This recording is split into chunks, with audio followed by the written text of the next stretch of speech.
Good morning, ladies and gentlemen. Welcome back here to the second day of the ITF. It's an early session, but we're going to make it worthwhile your time. Thanks for coming. We have a splendid talk prepared for you with a great and distinguished panel. Transport Innovation Talks, that's what we want to deal with. And the name of the theme already implies innovation is, of course, relative and whom you are asking. And we really have three individuals here from three very different sectors, walks of life, and I'm very much looking forward to having an honest exchange with them, and of course, including you here at some point as well. Ladies and gentlemen, to my left, without further ado, I'm extremely delighted to have Jeffrey Brian Straubel. He is, of course, the Chief Technical Officer at Tesla Motors. He's also a co-founder. He's a Tesla co-founder. And at Tesla, he manages the technical direction and engineering division. He also creates and manages many Tesla initiatives and is responsible for new technology evaluation and research and development. Exciting times at Tesla, that's for sure. We're very excited to hear from him in just a bit. To his left, I'm extremely delighted, in the middle rather, I'm extremely delighted to welcome Agharta Frimpong, or as I've been told, Mama Agharta, as she is being referred to in her native Amsterdam in the Netherlands. She is the founder of the Stitching Woman Motivation Integration Foundation, which is based in Amsterdam. It's a fabulous project, which she will tell you much more about. I won't give it away, Agharta. This will be your moment to explain to the audience what it will be. And she is joined by City Representative Eddie Adouze. He's an area manager of the City of Amsterdam, and both will explain to you what the Stitching Woman Motivation Integration project is all about. Delighted to have both of them here. And last but not least, it's great to have with us Martin Russ, who is the CEO of Austria Tech. It's a private company whose mission is to maximize the societal benefits of new transport technologies. It was founded in 2005 and is a 100% owned subsidiary of the Federal Ministry for Transport, Innovation and Technology. He will tell you more about it, as well as a so-called Crocodile project. I won't give it away. It's for him to tell you what it's all about. But let's get started. Let's get started right away. Transport Innovation Talks. And when you talk about transport and innovation, of course, the name Tesla is never far away. It's quite on the contrary. It's almost become a synonym, if you will, for transport and innovation. That's why, JB, we're delighted to have you here with us. Let's talk about Tesla. Let's talk about Tesla Motors and about the new projects, exciting projects and cars that you are going to offer to the market. I moderated a session yesterday morning. It was on the future of the car, and we had Robin Chase, the founder of Zipcar, the world's largest car-sharing company. And the more I talked with her about this, she really, the future of the car, there is no future, she says. The future is that there is no car at the end of the day. That is her hypothesis, which somehow I have the feeling you won't share. Well, can everyone hear? There we go. Yeah, there's definitely a lot of debate about the sharing economy, how far that will go, and how automation and autonomy in cars might play a part in that. But my view is that it will likely never go to 100%. I think there's always going to be some portion of the population that will enjoy driving themselves, owning their own vehicle, and having the sort of dedicated resource that comes with that. But it clearly is going to grow. The other point is that even as a sharing economy grows, you still need a vehicle to share. And our focus there is to make sure that even the cars that are shared, if they're widely shared in a Zipcar type of network or in an Uber network or whatever it might be, are also clean and should also be electric. So I think those, the two, auto manufacturing, automotive innovation on the hardware side and sharing are not at odds really with each other. Well, electric cars, of course, is the big word here that gets everyone so excited. But of course, you've heard the arguments also that say the idea is great, but it takes too much time to put them on the road, to produce them on a mass scale. B, they're way too expensive at this point. So really, it becomes a luxury item for a few lucky ones. What do you say to that? Well, we've definitely probably heard every argument and criticism against electric cars that people have come up with in the last 13 or so years. But generally, Tesla's goal is to drive down the cost of the electric technologies as much as we can. And I think a lot of times people look at our brand today and think of us as just a luxury, high-end manufacturer, but that's absolutely not the focus. All of our R&D and engineering is geared toward, relentlessly dropping the prices, to the consumer, and that's how we can grow volume, and that's ultimately how we can actually make a change in the broader transportation community. It's not just through expensive vehicles.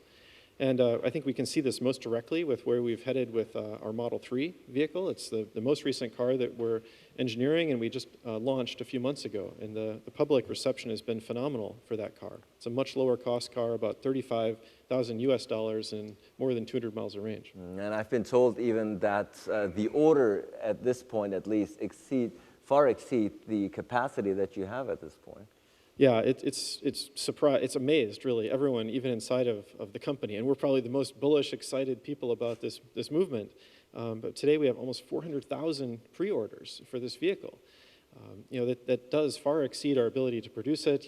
We're in the middle of pulling in our manufacturing plans, accelerating our production ramps to achieve that, almost doubling our manufacturing ramp plans. But it's just such an exciting testament to what customer demand really looks like for affordable, full-function electric vehicles. For a long time, there's been a criticism that people just don't want them.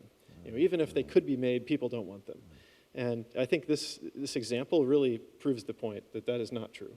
People do want these cars. They just have to be delivered with the right performance, a usable range, that can do everything people need to do, and at a price that's reasonable and affordable for what they're offering. Of course, reasonable and affordable is relative at this point anyway. But Elon Musk and yourself, obviously, they've put out this product that everybody's talking about around the world. Now, Germany, let's talk about Germany just for a second, or the European market. Particularly Germany, I would assume, is a tough market for you to break in, though, no? Germany is challenging. It's an incredibly demanding market. Consumers here are among the toughest, I think, in the world when it comes to automotive, expectations, both in terms of quality and performance, high-speed driving. On many different angles, it's a very challenging market. But early on, we looked at the German market and said, this is critical to us. It will make us better. It will make our cars better. And if we can succeed here and win the trust of German consumers, that will be really, I think, a testament to proving out the technology more broadly. So today, Germany is one of our largest European markets. It is growing and going very well. There's also, of course, just a lot of national pride, for the domestic, auto manufacturers here in Germany. And I think it's been a challenging process for us to gain some respect and some credibility as a complete outsider. Selling vehicles here in Germany, from the U.S. It's a kind of a strange, reversal, where we're selling luxury vehicles back into Germany. But again, it's going very well, and we're excited about it. And today, Europe broadly represents, a very large portion of our worldwide sales, perhaps around 30% of our worldwide sales. The most obvious question, is that the future electric cars? I mean, at some point, you are offering an exciting product, but at what point do you predict will it become not just affordable, but also acceptable to the mass scale? Well, I'm pretty biased to answer that question, of course. But my personal view is that yes, I mean, all vehicles will migrate toward being electric, and I think we'll see this happening faster than many people expect. If you go to a large-scale automotive show today and just walk around the floor, almost every manufacturer has something going on with electrification. Some more than others, but that's the view into what they think is their future. And we see it happening all around the world and with every manufacturer in every market, largely driven by declines in the price of batteries. That's one of the fundamental technologies that's becoming more affordable every single year. so you can have more range at a better price point to the market. The Tesla, of course, has become synonymous for, as I said, transport and innovation. Both. This is the transport innovation talk. Where do you see still room for improvement? Where do you see still, the ceiling is pretty high. Where do you see that Tesla in particular will still have to improve? Well, still cost is the biggest challenge, for a greater adoption of electric vehicles. And it may not seem like the most kind of sexy and exciting topic for innovation, but innovation that drives down cost is the focus. And it is really where, the biggest leverage is to grow the market and to grow the acceptance. On the technical side, that comes in terms of energy storage research, chemistry research, material science to make better batteries, improve the materials, and reduce the costs. There's a lot of room to go there. It's nowhere near the fundamental ceiling or physics limits yet. And it's an exciting, vibrant area. Also in software and controls. I didn't touch on that before, but that's a field that's just incredibly exciting and changing faster even than the energy storage space. All the technology around sensors and mobile computing power that can live on board the car, and the software that can do image recognition, taking the signals from those cameras and then turning it into something very usable for the computer in the car to control itself with, knowing that's a bicycle or that's a person or that's a stop sign. This software is improving at a ridiculously fast rate.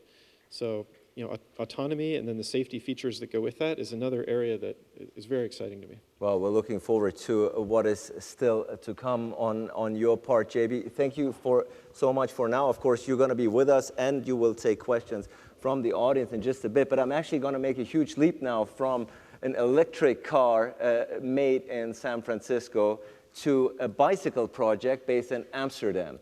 And this is a project that has been numerously awarded on many levels, and rightfully so. And therefore, I am extremely delighted that both Agharta as well as Eddie are here now to present the project, Stitching Woman Motivation Integration. Tell us what it's about, and then we'll go into more depth. It's my understanding that you have a presentation?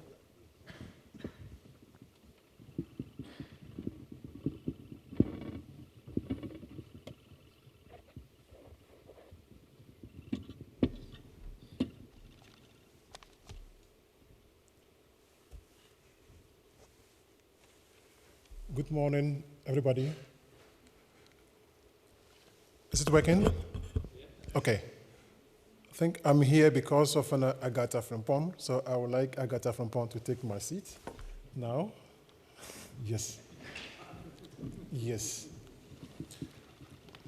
I'm from Holland, live in Amsterdam, an area called Amsterdam Southeast. I was born and bred in Ghana. I came to the Netherlands for the past 25 years. Now, area manager in Amsterdam. And in Amsterdam, we have policy of supporting any good idea that has got something to do with integration of migrants. It is for us a priority. If you come to Amsterdam Southeast, where a lot of migrants are living, we have about 68% from different ethnic groups. 65% of the population of 85,000 from different ethnic groups. You can see that integration is a major problem in the area. We have different cultures, different identities, different expectations, and it affects a lot of things. We are always looking for ideas. And one day, Agharta Frimpong came to us when I was a project manager of a poverty reduction program that, Eddie, I have got an idea. I said, what is that idea? And she said, I want to teach women to be on a bicycle. So what?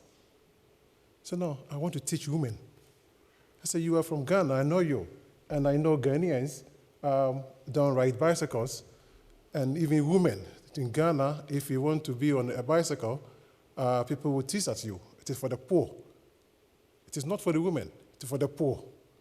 So if you make any attempt to be on a bicycle, the society will write you off. So how come that you are thinking about this? And me, myself, I started riding bicycle 3 years after my arrival in Holland. And I had a problem with the Ghanaian community. They didn't allow that. They were always telling me, no, we will not allow you to be on a bicycle. But I told them I will break the mentality that you people are having. And I used it for 12 years without seeing any of them do using bicycle. So when Agharta came with the idea from the community, I said, no, I will support this project. We, the city council, we like it a lot. We will do that. And Amsterdam, I don't know how many of you have been to Amsterdam before. How many have been there before? Oh, almost everybody. It's a city of bicycle. Amsterdam is a city of bicycle. It's a part of the Dutch culture. It's the way of life. Amsterdam, bicycle is a way of life. It's for them a status symbol. For them, it's not about money. No, they are rich. But it's more convenient. It's a sign of now we are above the material status we are thinking about. We feel proud that now we are sportive. We are healthy. So Amsterdam, the first prime minister that used bicycle was 1948. He was using bicycle from and to his office place. Currently, ministers use bicycle. In Amsterdam, ministers use bicycle. So for us, Agharta is a hero in our community for introducing bicycle school to the community. Let me show you some slides of what she's doing. This is what Agharta has introduced in our community.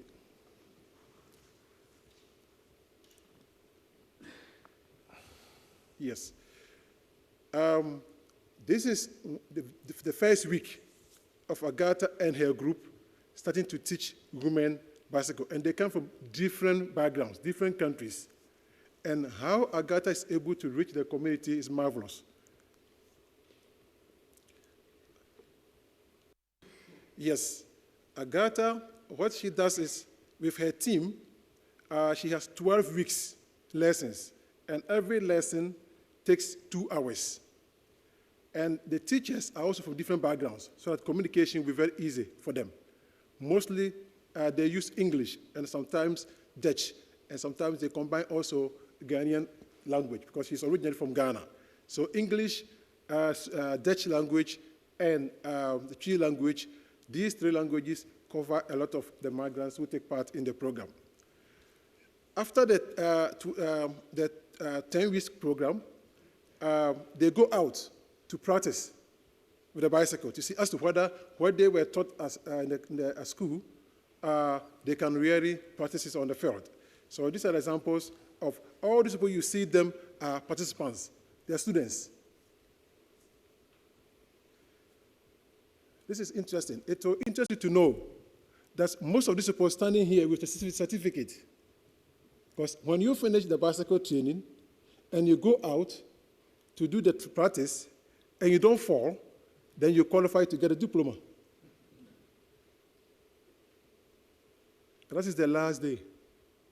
And evidence that they have qualified riding the bicycle. And they've got a certificate to go out and ride. And these people, some of them, this is the first time of them getting the diploma, getting certificate in their lifetime. This is the first time. Some of them have never gone to school before. So some of them put these certificates in the frames and hang it on their walls, in their bedrooms and in their living rooms. This is what Agharta has introduced into Amsterdam, and for that matter, Amsterdam Southeast. This is part of the training. Is that all? Yeah, I think this is part of this thing. Let me say something about why we cherish this program a lot. People think bicycle is only used as means of transportation. That's very true. It's very, very convenient. But for the reason why we agreed to this project, it's not only because of transportation. No. We had multi-purpose reasons why we agreed this project, and we are expanding it. One is economic reasons. Most people of this particular background, of these ethnic groups, their income level is €1,200 per month. On the average, they're having 2.5 children on the average. And the cost of living there, the basic cost of living is like €1,000. Your accommodation, the light bill, water bill, the basic ones. So you are left with very few to live on. So there should be efficient means of reducing your cost. So one main reason is that they should stop using the public transport and make use of the bicycle, which is invariably free. So one major aim of introducing this bicycle and accepting it is because of economic reasons, to reduce poverty. Don't take taxis, don't take buses, don't take metros, use bicycle.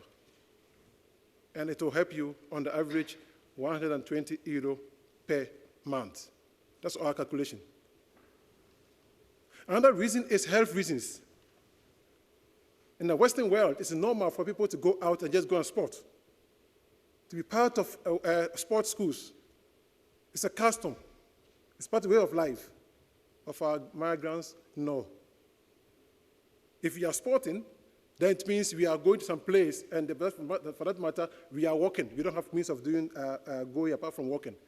That is our way of sporting, not deliberate.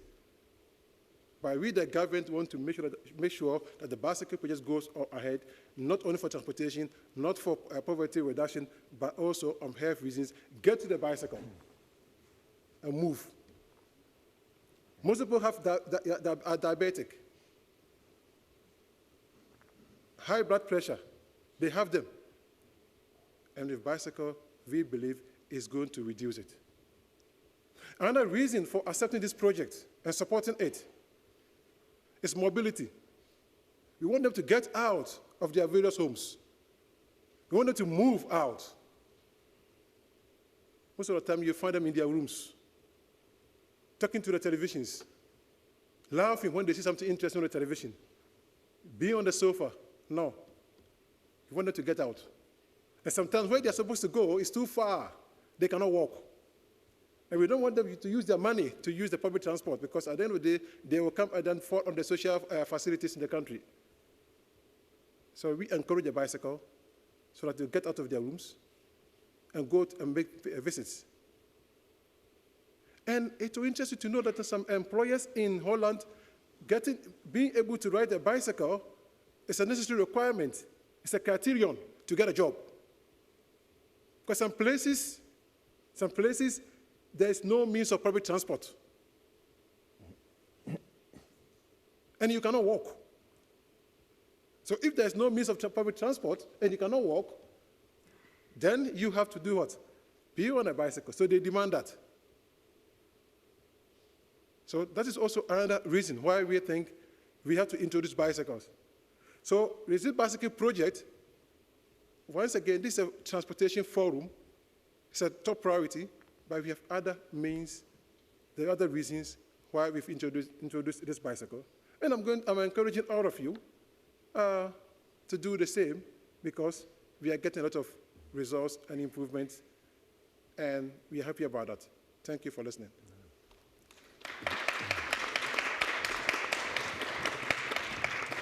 Thank you, Eddie. After this presentation, no doubt sales for bicycles will skyrocket. You know, this is in Amsterdam, Leipzig, and worldwide. That's for certain. Well, the project, Agharta, I want to bring you in here just for a little bit, because you are, at the end of the day, the founder of this initiative, which Eddie now, of course, as the area manager of the city of Amsterdam, has so beautifully portrayed and explained. How did you come up with this idea? You know, at the end of the day, you migrated to Amsterdam 30 years ago from Ghana yourself, and obviously you saw a gap, a shortcoming. Before I speak, good morning to you all. The reason why I started this, there is a lady who died with heart attack, and I was there. I know that our people, the migrants, they don't do exercise, nothing. So I was afraid for myself even, that because we came from the tropical land, And here, there is not too much sun for us. And the food we eat also bring a lot of problems. So I saw someone on a bicycle, and it just came to my mind. I said, no, I have to do something. So I approached them. I said, we too, we want to learn bicycle. And they said, okay. So for me, my lifetime and my life story makes me not take things for granted. Anything that I want to do, I mean serious. If only it's a good thing and I get support, I do it for you to become, to like it or to get a profit from it. So I did it because of, one, healthy for the women, how to take their children to school. You see some of the women taking their children to school. You see the children on the bike and the women are walking beside them, which is not nice. And how to go out and find a job, also to bring smile to their faces. You say, hi, if we meet, we talk about each other. If you see them on a bicycle, it makes me happy. My hobby is to make somebody happy because I didn't get it, I never get it in my lifetime. Smiling on my face, my family, everywhere. So I choose this to motivate any woman I met. I want to bring smile to the person. And also, for them to know that they are also part of the city.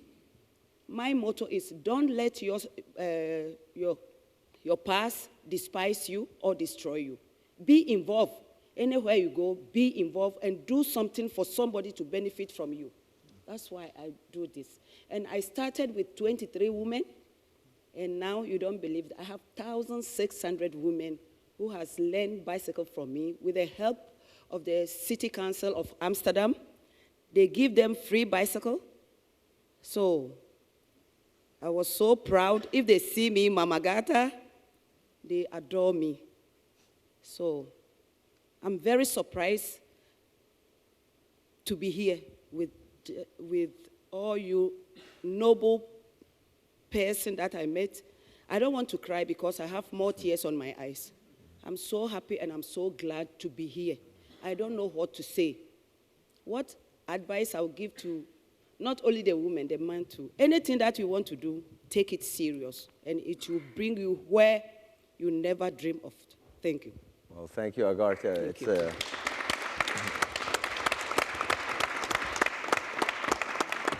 Thank you. Thank you for your beautiful words and the inspiring work that you do. We commend you for it, and your project has been numerously awarded, has received numerous awards, and rightfully so. We will come back to you, Agharta, in just a bit, but I want to bring in at this point Martin Rust, the CEO of Austria Tech, as I said, a private company whose mission is to maximize the societal benefits of new transport technologies. Martin, that sounds great on paper, but for an amateur like me, the first question would be, so what do you do? Work with passion, most of the time. Sometimes working especially for and with the administration, road operators. So private company, yes, we are a company, but we are 100% state-owned. So of course, we interact with everybody. We do it on purpose of our ministry and other public stakeholders in Austria.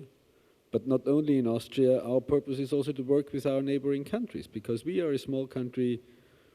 We have to be, as a country and the sectors out of a small country, in the context of innovation, we have to be more agile than others.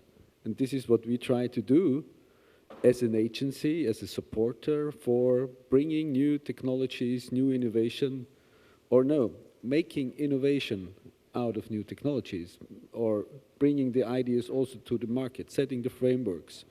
But not only working with the frameworks, also, this is maybe something we did with Crocodile, also do it hands-on, learn by ourselves, also as an agency, to get an insight, to know what it is about when you do a project, not to create a frame for projects, but to do it by our own. I think this is something what we try to do, learning by doing also for us, and of course doing it somehow with passion. And hopefully opening up our minds, because of course all the things we have to do as an agency, they have a lot to do with, I call it the game changes that we see now for transport, digitalization, automation, whatever. Crocodile is about, of course, the new digital world and what it means to road operators and administrations. And of course, first thing, we exchange data, but the first thing you have to do to exchange data and to use it is not to open the data, but to open the mind. Right, and perhaps I can just jump in here for a second, because I'm not sure everybody here in the audience knows what you mean when you talk about the Crocodile project. By the way, you are the recipient, I think that should be highlighted here, of the 2016 ITF Transport Achievement Award. For that we applaud you, of course. This is a beautiful thing. But for this Crocodile project, perhaps you can tell the audience in more detail and a bit more specifically what this project is all about and why the ITF has deemed you worthy as the recipient of this award. Yeah, we are quite grateful, and I think it's the team and it's the partners and who did it. And mainly it's when you have a look on the partners where we did Crocodile about, or with, and it's a project on data exchange of road operators, and to make it practically happen and to apply standards. When you look and read about it, it sounds somehow boring. It's not rocket science. It's not sexy and whatever. But Crocodile is a synonym for the appetite of taking part in the change or change processes.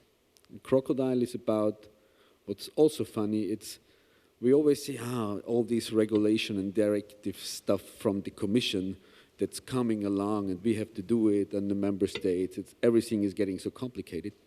But no, the directive and its specification, so the ITS directive in Europe, there was a motivator to do it hands-on, not to say, oh, hell, now we have to find a new regulation thing also in the member states. No, we decided, let's do something practical together.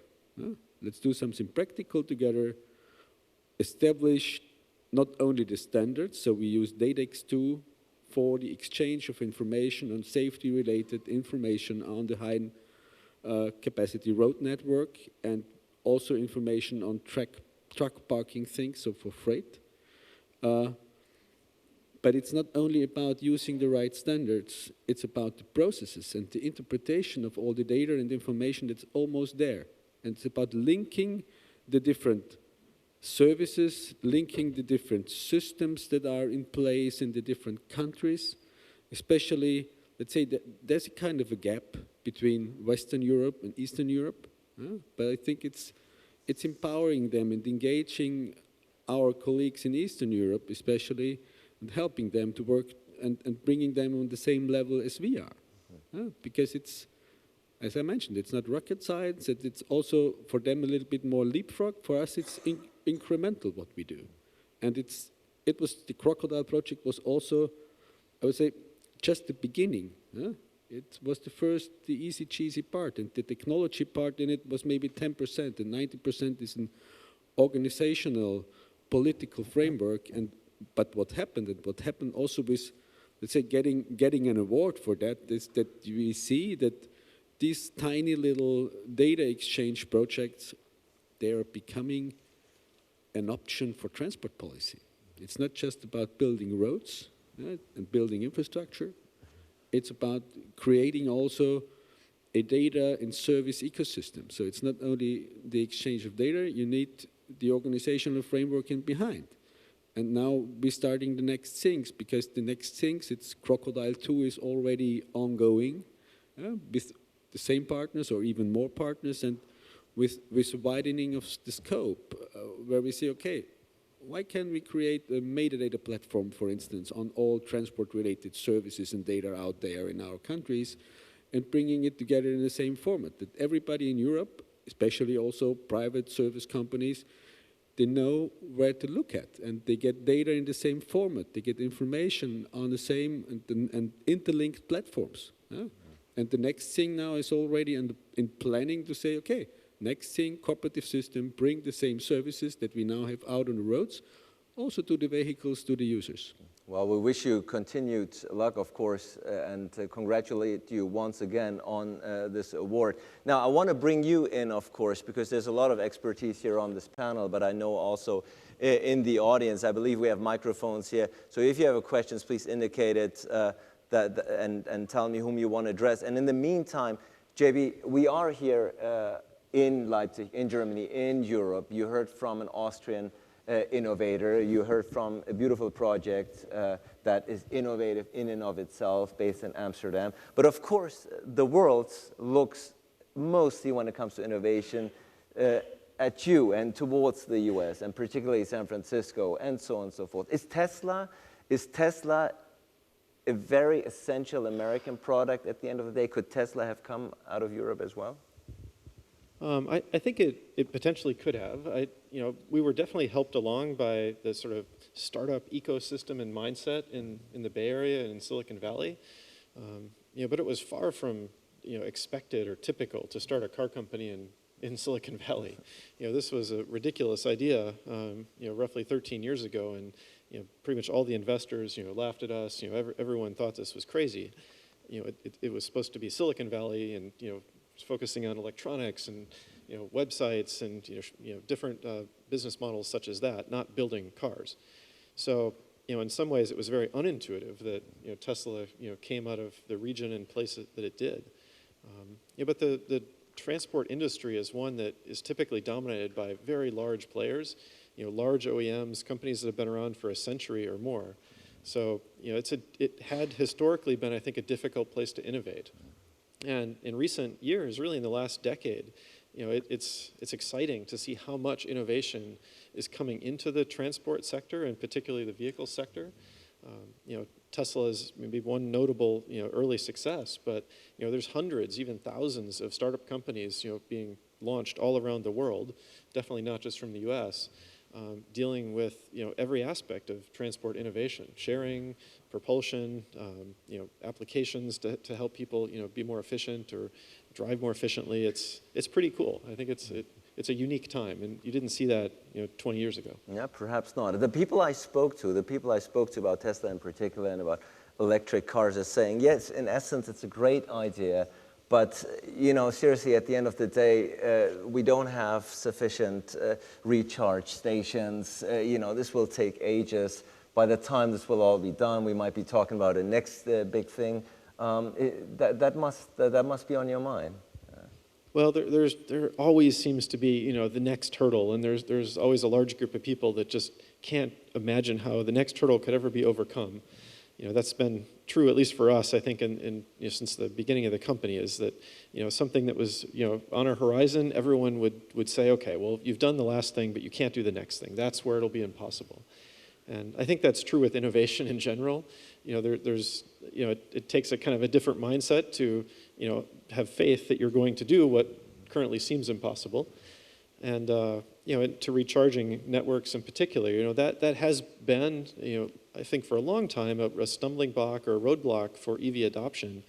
And one way that at Tesla we've attacked this is building our own charging network. We decided this was a critical issue. We weren't going to wait for other governments or other companies, other startups, whoever it might be, to go and build that network for us or for the community. But we would just go and do it for our customers and to sort of get the ecosystem going. And it's turned out to be wildly successful. It's something we call the supercharged network. We've built this out around the world now. And literally in Europe, you can drive from above the Arctic Circle in Norway all the way to the south of France, using an electric vehicle, just like you would use a gasoline vehicle. And we open a new one of these stations roughly every 24 hours somewhere in the world. So that infrastructure issue and challenge is rapidly going away. It won't be something that's a stumbling block in the future. Well, we are curious to see the next developments. I'm looking at the audience now, and we have two questions. We start with the gentleman. Please introduce yourself quickly. Yes, I'm Eric Frickberg from Radio New Zealand. Mr. Traubel, can I ask, what obstacles are there, if any, from governments for the uptake of electric vehicles? And if there are any, what should they do? Well, it's definitely a challenge. There's a whole patchwork of different regulatory environments around the world for electric vehicles. Some are very conducive and very supportive, really encouraging electric vehicles. I think Norway is a great example of this, Hong Kong as well. The challenge from our point of view is sometimes stitching all those together into a worldwide strategy that can make sense. Also, I think in many cases, the things that are related to infrastructure tend to be particularly challenging. We just talked about infrastructure and charging infrastructure. That's one where in some cases, I think, government policies can, while trying to do the right thing, make it in the short term more difficult, for companies to actually enter the market or to scale. So that might be an area to focus on. Thank you. Go ahead. Yeah, thank you. My name is Hasse Gunius. I'm from Siemens. And sorry for another question for you, JB. But I also have a suggestion for you. So the first question basically is, I often hear that due to rare earth and everything which needs to be included in a Tesla, that in total the environmental benefit of an electric car is doubtable. And I really would like to know what you think about it and how this is seen within Tesla. And my suggestion for you is, we all have been driving here with combustion engine cars. Maybe next time we can all drive in a Tesla with the shuttle service. That would be really cool. Well, yeah, we may have to talk, or somebody maybe has to work this out with the transport forum. But in terms of the environmental footprint of electric vehicles versus gasoline vehicles, it definitely is something we spend quite a bit of time thinking about. There's other very good studies that have been done around the world on that same point. And in general, it is absolutely a benefit. I think there are certain critics, or people will pull out small statistics and try and maybe pull them out of context. But clearly, in sort of the larger view, the environmental footprint, whether it's CO2 or just raw energy needed to create the battery mainly and the unique parts of an electric car, are offset by the more efficient operation and the cleaner operation of that car. And the studies we've seen done around the world, that payback happens in usually a few thousand miles type of distance of driving and operating the car. And it does depend, of course, where the electricity comes from. That payback is fastest if you operate the car from sustainable energy, which is obviously what I think is the right thing to do here. But even if you're using fossil fuel energy, gas or coal, you still see an environmental benefit. It's more efficient to generate that energy and that electricity centrally than it is to do it, in hundreds or thousands of individual power plants in every car. And you also remove the urban air pollution challenge by doing that. So, typically we see a benefit, in really every case where you're converting, petroleum vehicles over to electric. And of course, we have representatives of the ITF here. They have taken note. Next year, we'll be driving with Teslas to the venue. Please go ahead.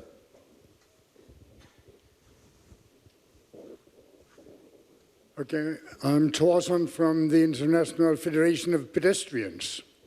We have heard now from Jeffrey that he thinks that the car use will be lower in the next decades. And what about the pedestrians? That's a major group that make transport in the world. Don't they need some innovation, that great part of the humanity? I think we should at least talk a little more of that, help them to be better connected, to get the whole chain of transport, let's say, for that the pedestrian can come to the bus or find the bicycle or come to the office, also the last part working. So that's one thing. I just asked Martin directly, you get your projects from the Austrian state. Why don't you have something about walking? Or you don't speak about it? And is it that you don't propose it? So I think we may take it a little more into account. Thank you. Well, there's another pedestrian. Yeah. I think we all are. I fully agree on that. I think what we do or do on specific different options, I would say working on inclusiveness of the transport system. And The one thing is what we do, of course, concerning data on the highway network in Europe. But the other thing what we have to do, and there's also a lot of things going on, you know, from the Workspace people in Austria, for instance, that there is a lot of initiatives also in the perspective of connecting the people and not only the vehicles with the infrastructure. But of course, for me, walking, and I also walk a lot in the city of Vienna, it's always a process of a conscious process of being part of, or being part with the city. And it should not lead us to somehow self-walking humans somehow, that we all have to watch or look in our smartphones. So I think it's connectivity or inclusiveness in the sense of walking means something else. It means the right infrastructure to create space by maybe, of course, more autonomous vehicles in cars can create space for more space for walking and other purposes in the city. And I think this is what we have to work on. And there are a lot of initiatives on that. I personally have the fear that these technologies, if you don't set the framework right, it will not lead in the direction that these new technologies in general will bring those benefits for us, as we are all walking humans in cities also. So really we have to set the framework from the very beginning on that, let's say, we don't have more individually owned private cars in the cities that are then automated. This will not be a solution for nothing. Right. Yeah? And so we have to run for other transport options, and that includes, of course, all modes of transport. And JB, I think part of the question was also addressed to you, as I understood it. This was the part about more car sharing. I didn't quite. Well,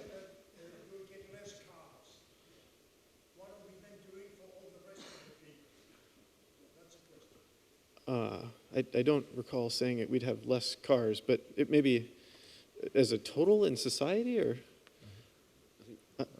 it was the innovation and about technologies and about cars. But after all, maybe we don't need technologies and we don't need, innovation just to go out on the street and you see that there is not enough space for people who walks there. We don't need technology to know that, I assume. So I suppose the question is Tesla, as innovative as it is, exacerbating the problem rather than solving it? I mean, I don't. There's always a debate about, should we just, give up all technology and sort of have that be the solution to our problems? But, personally, I feel kind of the opposite, which is I think if we embrace technology in the right way, we can have more appropriate, vehicles, more appropriate systems that let us be sustainable and perhaps interact better with some of those things. I mean, I love biking. I love being outside and not in a car, frankly. It's really a focus actually for us in California. And the most annoying thing for me, riding a bike is when some giant truck blows by and has fumes and exhaust and noise. It's the most objective part about having, I think, pedestrians and bicyclists interacting with vehicles.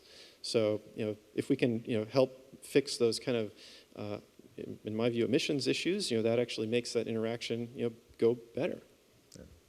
No worries, I'm not overseeing anyone, but we have the next two questions. Go ahead, please. Go ahead, please. Should I go ahead? Good morning. Thank you, panel. I'm Themba Tenza from the government of South Africa. I'm interested in the bicycle project, just to know what are the upfront costs of the people participating in the project. Do they have to buy the bicycles, or is there some subsidy? And secondly, what are the maintenance costs over the lifetime? And thirdly, generally, how long does it cost them too much to have the bicycle? We don't have a bicycle culture in my country. Like he said, it's like resistant. People think that you are very poor. Thank you. Thank you. Agharta, that goes straight to you. Okay. If he said poor, not poor that you can't buy a car or something like that. In Africa, we have some parts, like northern part, they use bicycle. But in the Eastern and West, if you are a woman and you are using a bicycle, they call you a man. They said it's a taboo. Why are you doing what men do? Not that you are using a bicycle that you are poor. You know that there are some people, they have a car, and especially if they have a car, they don't want to put the car down and go and use a bicycle. So instead of using a bicycle, maybe you don't have a car. So the poor doesn't mean you don't have nothing, but you can't afford a car. And the gentleman also said, why are we not introducing walking? As you see me sitting down, I'm almost 62 years. I walk more. And we have a group that we used to walk to. That one too is a part of the exercise. So my brother, we Africa, we have the rich and we have the poor. Not that we are poor.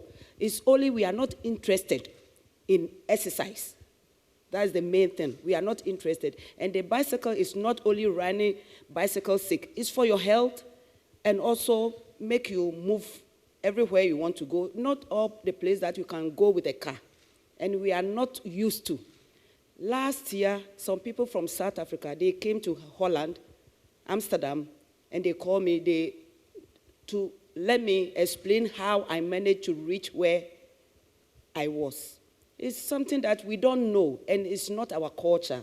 That's what we said. It's not our culture. It's now that we are trying to be involved. So the question on the part of the gentleman, though, leads me to a question. He's from South Africa. Yes. He's interested in the project. Is this a project that is solely confined to Amsterdam as of now, or are you trying to export the idea to other cities as well? That's why I'm asking a favor of you all. Even I talked to one gentleman now that I'm from Ghana, but I live in Amsterdam. So I started it in Amsterdam. And you know, this bicycle thing involves money. And if you don't have it, you can't do it. And I don't have it. But with the help of the city council, they helped me because they know that this project is a good idea. So if you want to start something, you have to start before somebody helps you.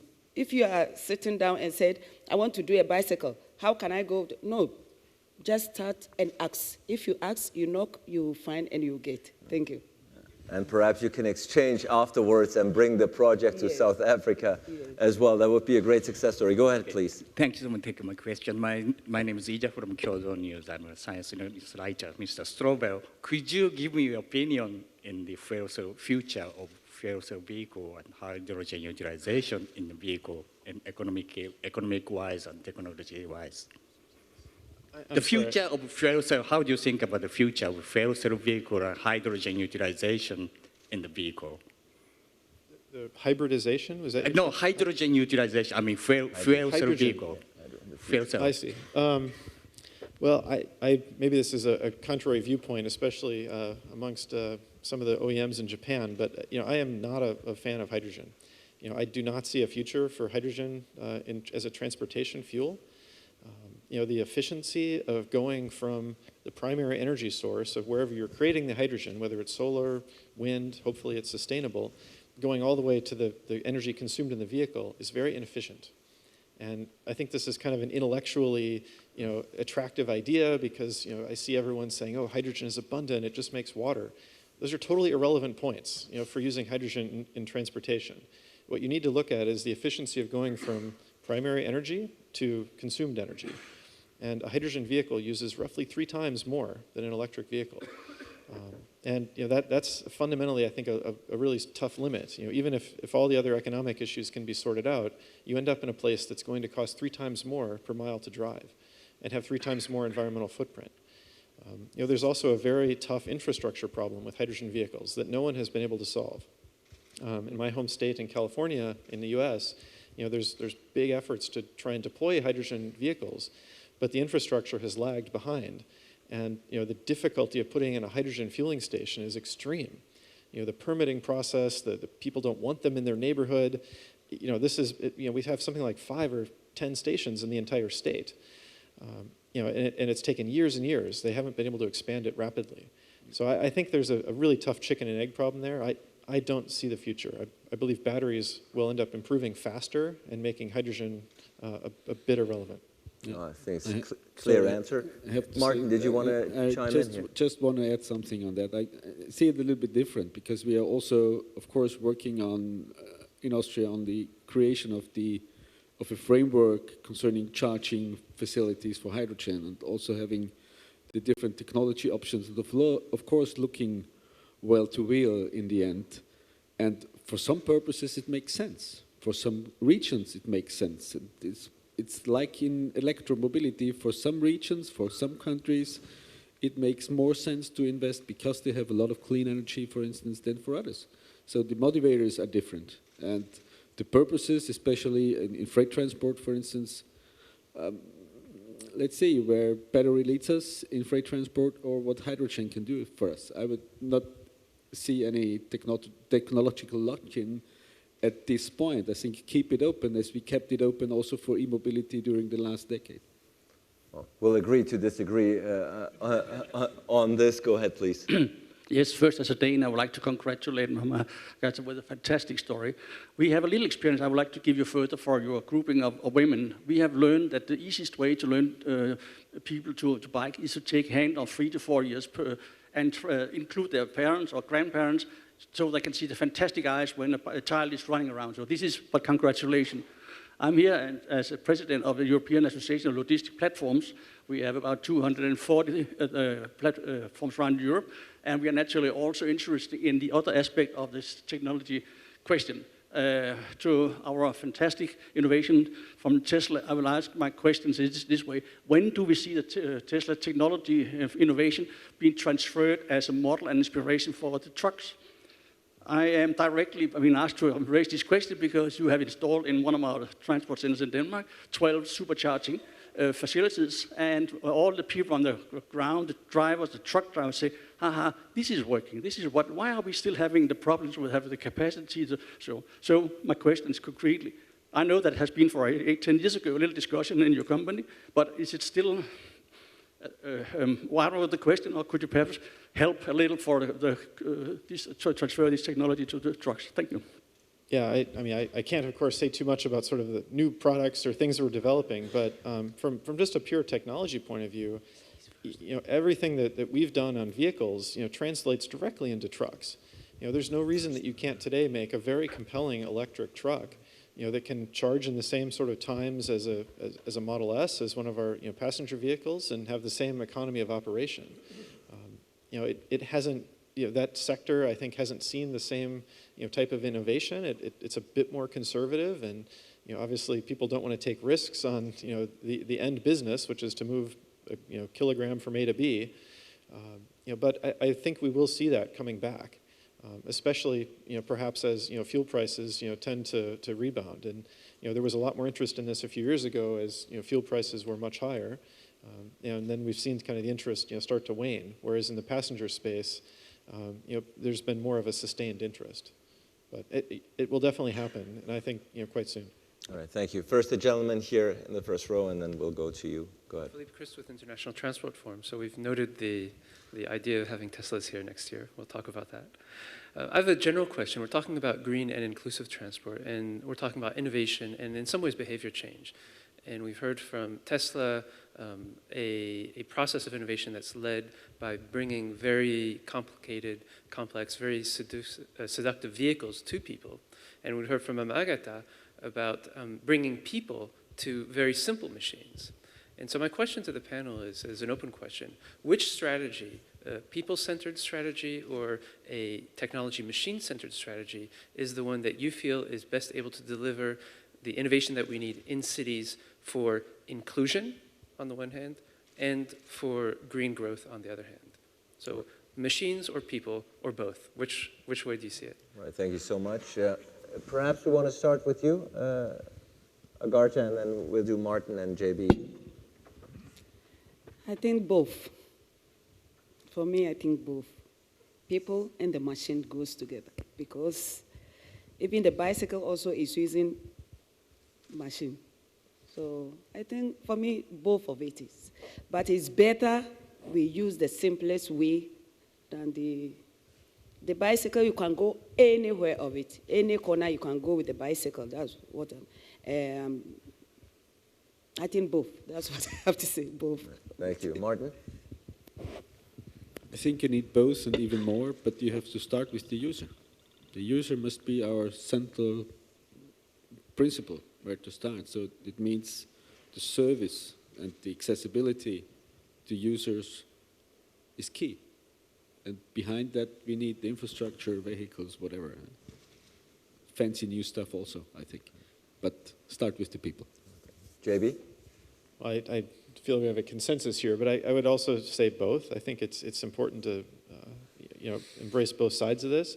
From my point of view, I sometimes think it's better perhaps to start with the technology and start with creating a product that goes after solving a problem that people have, and sometimes they may not know how to articulate what that problem even is, but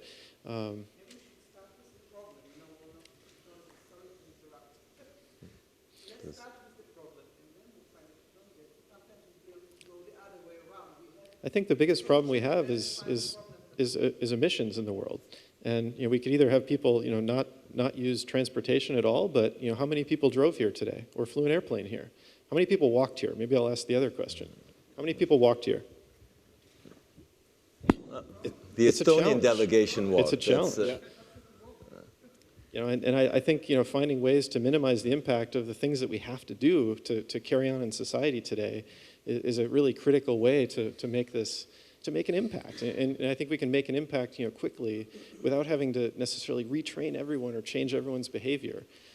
It'd be great if we could do more of that, but these are the tools that excite me to go after, and use the tools that are at my personal disposal, and how we can leverage engineering and leverage technology to get people to be more efficient, even though they don't have to necessarily immediately change their mindset. Perhaps I'll give you the microphone in just a bit, because this bilateral talk is sort of perhaps not leading to the wanted and desired result here. I'll give you the microphone in just a second, but I do want to give Eddie also a chance to respond to the question from the ITF, because you are a city representative and thus also very important in implementing in what the gentleman is trying to suggest. I think I support fully what our lady is trying to talk about, that begin from with the problem. What problem are you thinking about? What problem are we trying to solve it, actually? I know with the reduction of CO2, you need also electronic cars, actually. But if you introduce electronic cars, how many people can afford that one? I think, of course, the answer is both, but one is more prominent than the other, and the other one is for us, the people, actually, because by introducing a bicycle, you create more space, reduction of CO2, it's also affordable, actually. So it's more about people. When you talk about inclusiveness, you see both the poor and the rich can all afford to the bicycle. It's a matter of mentality changing. If you try to create the mentality, change the mentality, you see that people will be using the bicycle more, so more people are centered. At the same time, the problem will be solved at the same time. Thank you so much for your assessment, gentlemen. Yeah, I'm Anant from the Hindu newspaper in India. So my question to JB is, I come from a part of the world where two-wheelers are used as a mainstream mobility option. So your experience with battery technologies and, does it translate into better two-wheelers which can be sold in Asia? Would Tesla be interested in developing something on that platform? And secondly, what's your experience with the power wall technology that you've been deploying and testing in some countries? Thank you. I think two-wheelers are a fabulous application for electrification. And we're not playing a big part in that, really, almost no part in that. But in China, we've seen that just drive amazing growth. Electric bikes in China now, I believe, number in the millions. So it's phenomenal how fast that's grown and how quickly the adoption has taken off there. And they're not particularly complicated or expensive electric bikes. They're actually very, very affordable electric bikes. It's a little different, I think, than the approach we've seen in Europe, where sometimes electric bikes are the very high end and higher performance. So I think that definitely lends itself to doing that. You asked about the power wall. That's a whole different product and direction many people here might not be familiar with, but we're building products to batteries to go into people's homes to store energy from their solar power, or just to buffer energy from the day to the night when it's maybe cheaper versus more expensive. And we have seen a great reception of that, and particularly in, actually Germany is one of the best markets because of the tariff structure and the way electricity is priced here. There's a big incentive for people to consume their own solar energy if they have solar in Germany. And particularly if you're installing new solar, if you don't have it yet, there's an immediate financial benefit for you to kind of self-consume, it's called here. And that's a great market for storage. It lets you, essentially use your own energy that you generated without having to export it to the utility and then buy back fossil generation maybe at night or later in the day. So we've seen great growth. That market, I think, is going to take off all around the world. Japan is another great market, Australia. Many places that have either constrained energy resources or have also invested early in sustainable energy. Places where we see a lot of solar percent penetration, and now they need storage on the grid to start to manage the variability of that renewable generation. Thank you, JB. Go ahead. Thank you. I'm a reporter with China Daily from Beijing, and I have a question for JB. You just mentioned about the development of supercharger stations, and as the pre-order sales of the Model 3 is quite uptick in China, and also the Tesla is on board with the national electric vehicle standards. I'm just wondering how will that involve the changes in the future about the supercharge stations in China, and I assume many electric car users are quite concerned about this issue. And my second question is about Tesla management have looked about the potential factory sites in China. I'm just wondering what holds the company back about building a factory closer to the market. Thank you. Thank you for the questions. Those are pretty detailed questions, though it's a little difficult for me to answer those with too much specifics right now. As you said, we're definitely looking closely at the China charging standard. Around the world, charging standards have been a significant challenge, I think, for all new technology vehicle manufacturers. And every region wants to have its own standard, which means there is no standard if you're a worldwide player. Right now, North America is completely different than Europe and is completely different than China. So it really, cars going down our factory line end up having a whole different variety of connectors and ways to plug them in. It's also a challenge, as we start early in some markets and then the standards change. This is one of the risks of being an early entrant, obviously, in any market within any technology. But with electrification in particular, we're seeing constant evolution of standards in Europe, here, in Germany, all over as well, but also in China. And we definitely want to make it as convenient as humanly possible for users to drive the cars. That's the end goal. We don't have any desire to make something proprietary. We just want to make it easy to use. I can't say very much about factory locations. It's probably the wrong forum to discuss something like that. But obviously, it makes sense. I think in the long term that you build cars as close to your markets as you possibly can. That's kind of the obvious conclusion. But you need critical mass in those markets before it makes sense to have production. If you sell 10 cars, you can't have a factory there to do that. So it really is a strategy where eventually production will follow demand, and it just takes a while for that to catch up. Thank you. Go ahead, gentlemen.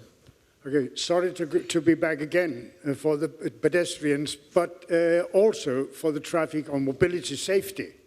You know that we have a great objective in manhood to come up to the zero vision in 2050. No killed and no severe injured. The technology and the innovation we are doing should go at least in that direction. I've not heard anything of that, and I hope that you could come with some comments on that great objective for the person, for the man going on. Right. And another thing, just think that when you talk about costs, that you make it more effective or whatever. Compare the costs of driving with the cost of walking. Thank you. I mean, I'll take a first crack at that, but I think 2050 I think is a long time away. Actually, I think a goal like that may happen even sooner potentially. The technology that's happening, I mentioned briefly with cameras and with software in cars, has huge potential, to basically eliminate that kind of accident. In many modern cars now, not just Tesla, but many manufacturers, there's a camera in the windshield that's looking ahead of the car and will independently stop the car if it sees what looks like a collision with a pedestrian, among other things, but a pedestrian in particular. And that's a great benefit, because a lot of those accidents are caused when the driver is just not even paying attention. They were playing with their smartphone or something else. So if the car can be a backup system, to apply emergency brakes and to prevent that collision, I think that is probably the best way we can address this very quickly, and I think before that deadline. Still, back to the technology issue, I think we may take or might take care on the possible negative rebound effects on that people feel safe then. Like, for instance, when we have physically impaired people, blind people, concerning e-mobility, AVAS systems and things like those, of course, this is a major concern. This is a major concern, and there have been discussions, of course, giving blind people some sensors that the vehicles can detect them or somehow. This have been technological discussion. I think this is the wrong, from my perspective, this is the wrong way. Of course, these technologies can and should support, but they should not be proposed as the solution for these issues. They are one part. So technology is a helper, but we should stay conscious when we are around on the roads and in the cities, and we should take care of each other, no matter which means of transport we use. The gentleman in the first row. I think the important message Could you introduce yourself quickly? My name is K.L. Thapar. I'm from India. The important message that comes out is the use of the cycle for removing the taboos and empowering the woman. In India, in several states, they have given thousands of cycles to the girls to go to the schools. The school enrollments have gone up. And that is the important thing of a personalized mode of transport, which is economical and which is cheaper. So far as the issue of technology, that is the electric car, etc., the inexorable change cannot be stopped. It's a question of only that you are minimizing the emissions by use of another technology. The choice is yours, whether you want to go in for a car. But the last message should be what came out what the Danish minister said yesterday, and that was, for the use of the cycle, please provide the infrastructure. If the infrastructure is just not there, all this talk is just woolly talk. Thank you. Thank you so much for that comment. We have a question here in the first row. Hi, my name is Leanne. I'm based out of the United Arab Emirates. This question is for JB. I was wondering, what's your outlook for the Middle East for both the Tesla cars as well as energy storage? Because we do have a lot of solar coming up, so it'd be interesting to get your take.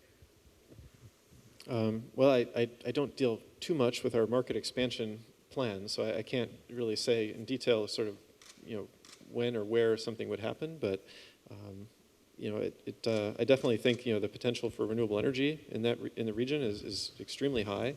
We've seen demand from storage products there. It's a little tough for us just with focus.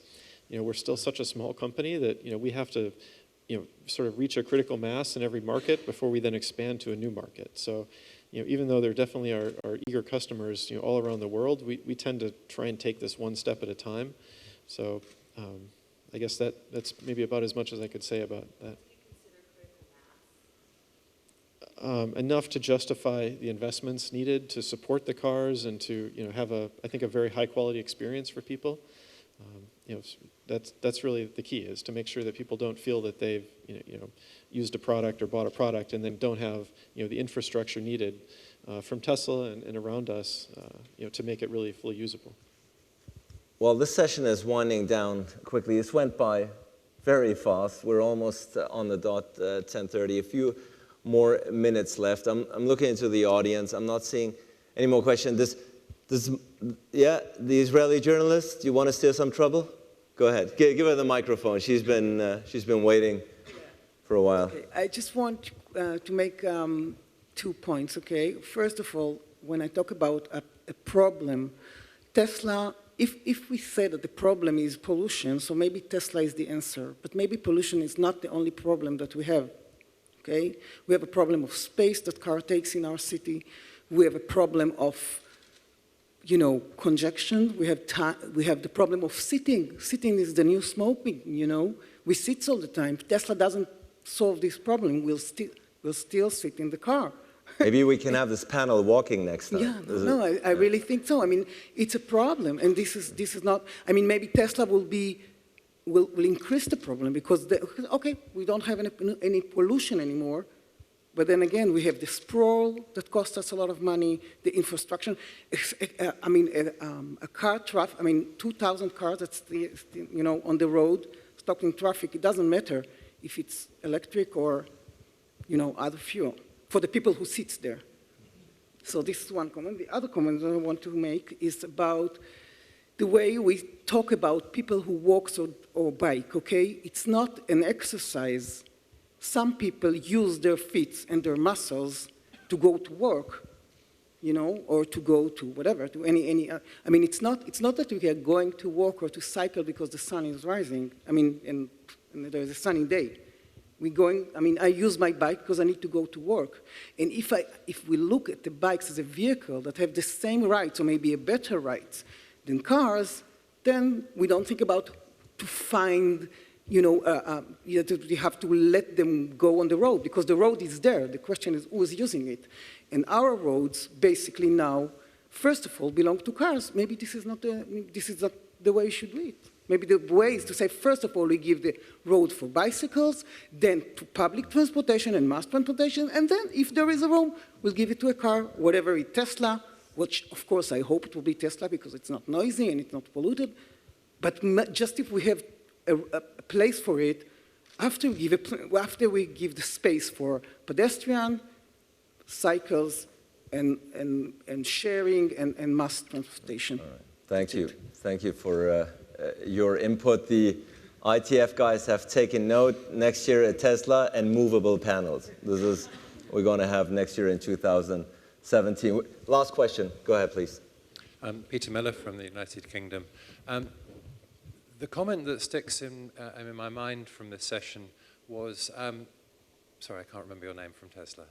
All these questions. JB. JB. You said you didn't understand the question about having less cars. I think that was your response. In the United Kingdom, we have over 30 million cars for 60 million people, and most of them are parked on the street, getting in the way in public space. Really, if we are either going to have half the number of cars manufactured and in use, or we will have largely status quo. And I think the big message I'm getting from this conference is there are huge differences on expectations on that. So possibly you could reiterate a comment on that. And a very specific question, sorry. Will a Tesla in automatic pilot go onto the pavement to park if it has to, and that is where all the conventionally people are parking? Will they break the law in order to?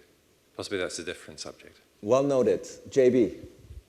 I definitely understand the question well of, are there too many cars? That was not what we were previously discussing. I think one of the gentlemen here claimed that I said we will have less cars in the future, and I don't think that's true. I think the world will end up probably, unfortunately, having more cars in the future as more people achieve mobility. That I think is what I would predict is going to happen on a worldwide basis. And people can disagree with me, but I think that's where it's heading. And that's I think an important thing to address. We can't deny what's happening there, and Tesla's not claiming to solve every problem in the world. It's sort of odd to me that somehow people expect that we would. But you raised the bar. I mean, our goal is to make things better, and if we can solve one problem, we'll go off and do it. And I think as long as what we're doing is solving a problem, it's worth doing. If you're making something worse, well, then you should probably stop doing it. But we're in focus trying to make the cars that we do have have a lower impact on the planet and on the people here, and that's why we do it. Martin. Somehow I agree that we have to solve specific problems. Of course, but we need a new holistic thinking. And this is, I think, concerning inclusion, all these, I call it mobility as a service thinking and movement that is going on now, for instance, in Europe.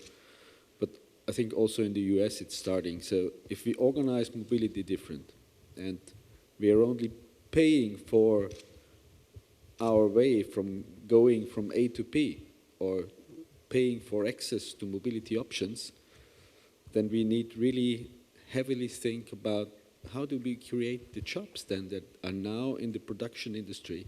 Yeah?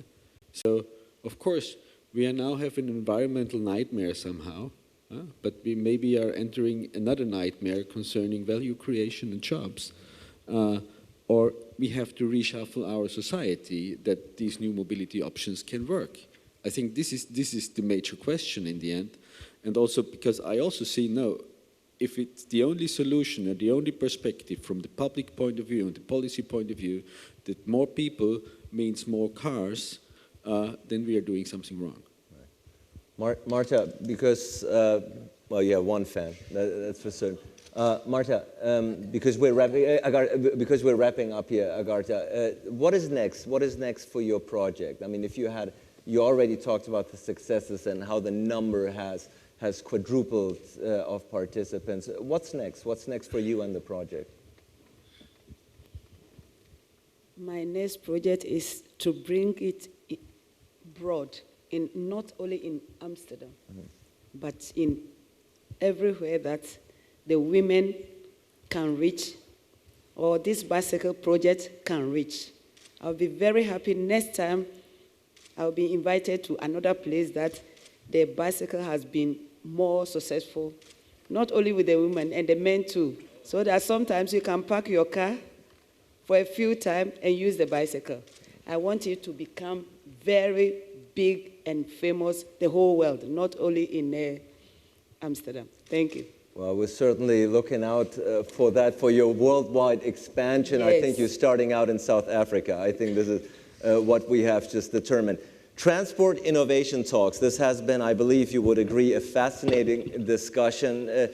Really very diverse here from three extremely highly competitive individuals. JB, thank you for giving us some insights into what Tesla has been doing, is doing, and will continue to do. Thank you, Martin. Certainly a European success story here as far as innovation is concerned. And of course, thank you, Agharta and Eddie, for sharing with us this inspirational story and this inspirational project that you have launched in Amsterdam.